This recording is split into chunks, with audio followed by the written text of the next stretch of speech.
All right, today we are diving into a massive, massive turning point in history. But we're not looking at it through the usual lens of economics or politics. Nope, we're looking at how the clatter of machinery and the smoke of factories completely, and I mean completely, redefined what art is, what it's for, and who even gets to make it. We're about to see how steam power and steel didn't just build cities, they actually forged an entirely new kind of artist. And that quote just nails it, doesn't it? This really sets the stage perfectly. We're not talking about some subtle little shift here. We're talking about a complete reinvention of the canvas, driven by these huge, seismic changes happening all across society. It's a story of rebellion, of incredible innovation, and really a whole new way of seeing the world. So to really feel the full shock of this revolution, we have to go back. We need to understand the world it completely shattered.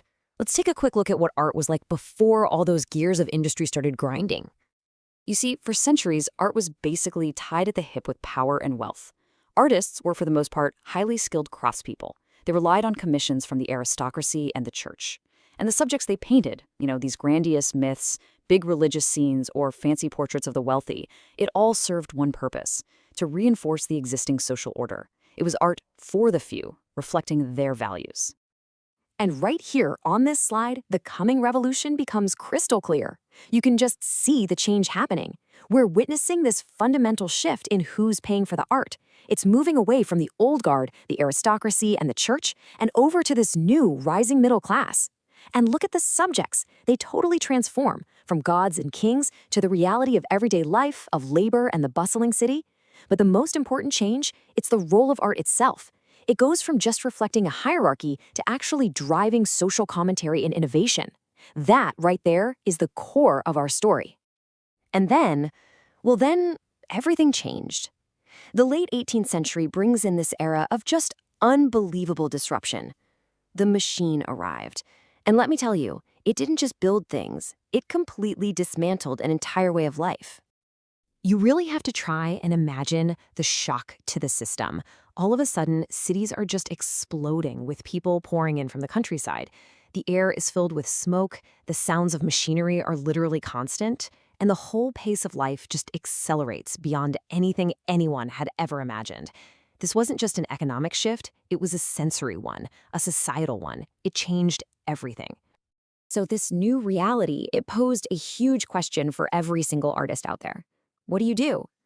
Do you just ignore this chaotic, loud, and often really gritty new world? Or do you try to find a whole new visual language to make some sense of it?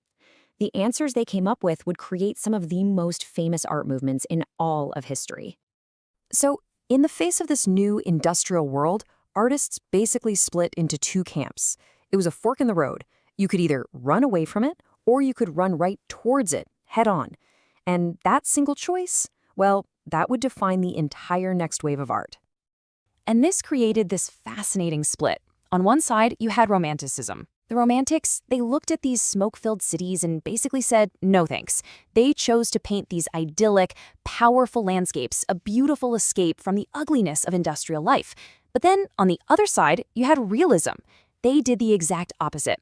They walked into the factories. They went onto the city streets to paint the unvarnished, gritty truth of the working class. So you have two major movements born from the very same cause with completely opposite goals. It's incredible.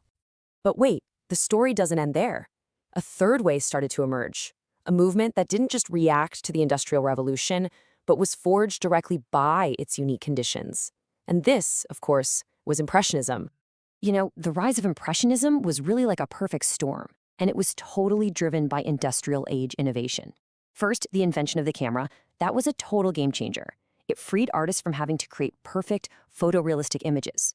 Then at the same time, you've got these booming cities creating a brand new social life.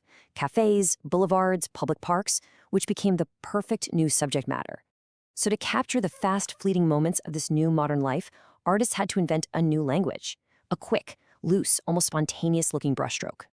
And all of a sudden, that blurry, light-filled look of an Impressionist painting, it wasn't just a stylistic choice anymore. It was the perfect visual metaphor for modern life itself, a world that was no longer static and clear, but was in constant, fragmented, beautiful motion.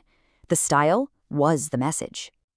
So, as we pull back and look at the big picture, we can see that the impact of this era goes so much further than just a few new painting styles. The Industrial Revolution fundamentally, and I mean foundationally, rebuilt the entire institution of art from the ground up. This era really left us with four huge legacies. First, art became democratized. With new printmaking techniques and new patrons, it wasn't just for the super rich anymore. Then, the whole role of the artist evolved. They became innovators and critics of society. And in breaking all the old rules, these movements planted the seeds for everything that came next, including abstract art. And finally, that dialogue between technology and creativity, yeah, that's a conversation we're still having right now. And this right here might be the most crucial legacy of them all. Think about it. Before, the artist was a skilled hand, hired to execute someone else's vision.